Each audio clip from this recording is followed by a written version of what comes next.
বাংলাদেশের উন্নয়ন, ধান চাষ করলে সফল, ভালো হবো মাছ চাষ করলে কি।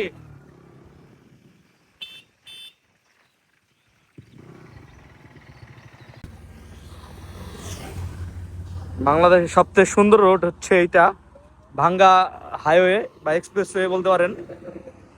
সো আসসালামু আলাইকুম ভাই লোক, কি অবস্থা সবার? রাইট নাও এখন হচ্ছে বিকাল 5টার মতো বাজে। আমি আর তাহিদ কই যাইতেছি? এখন আছি আমরা হচ্ছে ফরিদপুর জেলা চরবরজশন থানায়। এখান থেকে হচ্ছে প্রায় 70 কিলোমিটার দূরে শরিয়তপুরের কাঁঠালবাড়িয়া ঘাটের বিখ্যাত সেই মোল্লার হোটেলের খিচুড়ি খেতে আমরা যাচ্ছি। আর এখন আমরা রাইট নাও আছি হচ্ছে চরবরজশন বাজারের একটু আগে। যেহেতু বেশ কয়েকদিন ধরে প্রচুর মুষলধারে বৃষ্টি নামতেছে, দ্যাটস ওয়াই হচ্ছে রাস্তাঘাট পুরাই কাদা যুক্ত হয়ে রয়েছে। আপনারা একটা বিষয় খেয়াল করেছেন কিনা জানি না, বৃষ্টির পরে রাস্তাঘাট একটু পরিচ্ছন্ন মনে হয়, তবে চারপাশের পরিবেশটা কেমন জানি স্তব্ধ মনে হইতেছিল। চারপাশের ভিউ গুলো আমি দেখতেছিলাম, খুবই সুন্দর লাগতেছিল আমার কাছে। আসলে গ্রাম মানে হচ্ছে অপরূপ এক সৌন্দর্যের লীলাভূমি। গ্রামের এই সৌন্দর্যগুলো সবসময় আমাকে আকৃষ্ট করে, মানে গ্রামের সাথে জুড়ে রাখে। ভাই লোক, অনেক কথাই বলে ফেললাম আবেগ অনুভূতির সাথে, তো চলো সামনের দিকে যাক। আর অপর দিক দিয়ে তাহিদ হচ্ছে বাইক রাইড করতেছিল, আর এই দিক দিয়ে আমি তাহিদের সাথে একটু গল্প করতেছিলাম আর ফাজলামি করতেছিলাম। গন্তব্য বহুদূর, তাই তো মামা ভাইগনের দিতে হবে হচ্ছে পারি। এমন একটা মেঘলা ওয়েদারে ভাই লোক, আমরা খিচুড়ি না খেয়ে কি থাকতে পারি? টানা সারাদিন মুষলধারে বৃষ্টি নামার পর এখন আকাশটা হচ্ছে পুরাই সাদা। তাই তো আমরা ভয় পাই নাই কোনো বৃষ্টি আর কাদা। গন্তব্য হচ্ছে বহুদূর দাদা।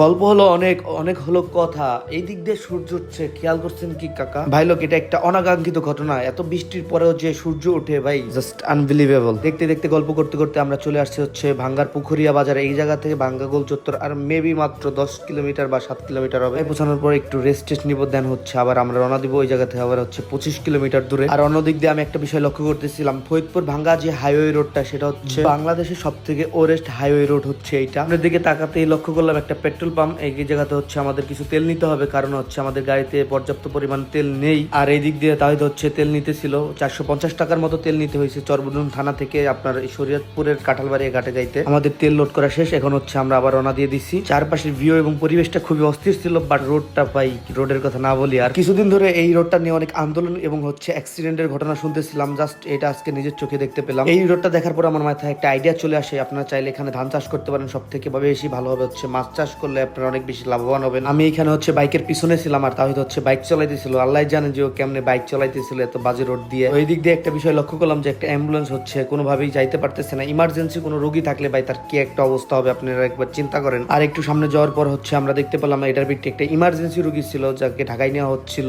কি হচ্ছে ঢাকায় নেওয়া হচ্ছিল, বাট ভাই একটা জিনিস চিন্তা করেন, রোডের যে অবস্থা, পৌঁছাইতে কি একটা অবস্থা হবে আল্লাহ জানে। ভাঙ্গা গোল চত্বরে ওঠার আগে এই জায়গাটা হচ্ছে আমার অনেক পছন্দের একটা জায়গা। এই জায়গাতে হচ্ছে রেলওয়ে স্টেশন দেখা যায়। ভাঙ্গা যে রেল স্টেশনটা আছে, খুবই সুন্দরভাবে সাজানো গোছানো হচ্ছে ভাঙ্গা রেলওয়ে স্টেশনটা। আমি বেশ কয়েকবার গেছি সেখানে। এইখানের পর থেকে হচ্ছে আমার মুড অন হয়ে যায় ভাই, আমি পুরো একদম চিলে থাকি। এই জায়গাটা আমার খুবই ভালো লাগে ভাই। এট লাস্ট ভাঙ্গা যে এক্সপ্রেস ওয়ে, আমরা সেই এক্সপ্রেস ওয়েতে হচ্ছে উঠে গেছি। এই এক্সপ্রেস ওয়েতে আমি অনেকবার আসছি, বাট যতবার এখানে আসি ভাই আমি মুগ্ধ হই। এখানে আসার পর মনে হয় না যে আমি বাংলাদেশে আছি, আমার মনে হয় যে ইউরোপের কোনো কান্ট্রিতে আছি। জাস্ট বাংলাদেশের বুকে এক টুকরো ইউরোপের মতো ফিল। মানে এখানে আসলে আপনি অবাক হবেন যে এটা বাংলাদেশের রোড না ইউরোপের রোড। আপনি চিন্তাই করতে পারবেন না যে এটা বাংলাদেশের রোড। হঠাৎ করে কেন যেন এখানে থামতে ইচ্ছে করলো। বাংলাদেশের সবচেয়ে সুন্দর রোড হচ্ছে এইটা, ভাঙ্গা হাইওয়ে বা এক্সপ্রেসওয়ে বলতে পারেন। ওই জায়গায় দাঁড়ায় কিছু ফটোশুট করলাম, দেন হচ্ছে আমরা আবারও রওনা দিয়ে দিলাম আমাদের গন্তব্যের উদ্দেশ্যে। এখনো অনেকটা পথ বাকি যাইতে হবে। প্রথমে হচ্ছে মাদারীপুর থেকে হচ্ছে শরীয়তপুর, দেন হচ্ছে কাঁঠালবাড়িয়া ঘাট। ওই ঘাটের পাশে হচ্ছে বিখ্যাত মোল্লার হোটেলের খিচুড়ি, যেটা খাওয়ার জন্য আমি আর তাহিদ হচ্ছে যাচ্ছি। আর এদিক দিয়ে তাহিদ অনেক জোরে বাইক চালাইতেছিল, অনেক স্পিডে, আর বাতাসগুলো ঠান্ডা ছিল ভাই এত। সামনের দিকে তাকাতে দেখলাম হচ্ছে টোল প্লাজা, ওইখানে যাই আমাদের টোল দিতে হবে, দেন হচ্ছে আমরা আবার সামনের দিকে যাইতে পারবো। মোটর সাইকেলের জন্য জাস্ট মাত্র 10 টাকা টোল দেওয়া লাগে, কিন্তু বড় বড় গাড়ির জন্য আরো বেশি দেওয়া লাগে। তো আমরা কোনো মতে স্লো করে টোলটা দিলাম, হচ্ছে সামনের দিকে যাবো আমরা। দেওয়ার পর সামনে যে গেটটা ছিল ওপেন হয়ে গেছে, এখন হচ্ছে আমরা সামনের দিকে যাচ্ছি। কিছু করে না, চারপাশে ভিউটা জাস্ট এনজয় করতেছিলাম, বাট প্রচুর পরিমাণে ঠান্ডা বাতাস এবং হালকা বৃষ্টি ছিল। বৃষ্টি আসুক ঝড় আসুক আর যাই আসুক না কেন, আমাদের আজকে হচ্ছে খিচুড়ি খাইতেই হবে। এই নিয়ে মামা ভাই নিয়ে বের হয়ে গেছি। আর এদিক ওদিক দেখতেই আমার চোখ গেল হচ্ছে গাড়ির স্পিডের দিকে। ভাই আমি প্রচুর পরিমাণে ভয় পাইতেছিলাম ভাই। 123, 24, 25, এটলাস 131 পর্যন্ত গাড়ির স্পিড ছিল। আমাদের ভয়ও কাজ করতেছিল, বাট তাও অনেক ভালো একটা রাইডার, দ্যাটস ওয়াই হচ্ছে আমাদের কোনো প্রবলেম হয় না যাইতে। আমার দেখা মধ্যে আমাদের এলাকার কয়েকজন বেস্ট রাইডারের মধ্যে তাহিদ হচ্ছে একজন। ফাইনালি অনেক আশা আকাঙ্ক্ষা অনেকটা পথ পাড়ি দেওয়ার পর বিখ্যাত মোল্লার হোটেলে সেই খিচুড়ি ভাই লোক আউট ওভার এই খিচুড়ি খাওয়ার জন্য প্রচুর মানুষের ভিড় হয় ভাই এইখানে। আমি হচ্ছে সাথে সাথে বাইক থেকে নেমে পড়লাম আর তাহিদকে বললাম জাস্ট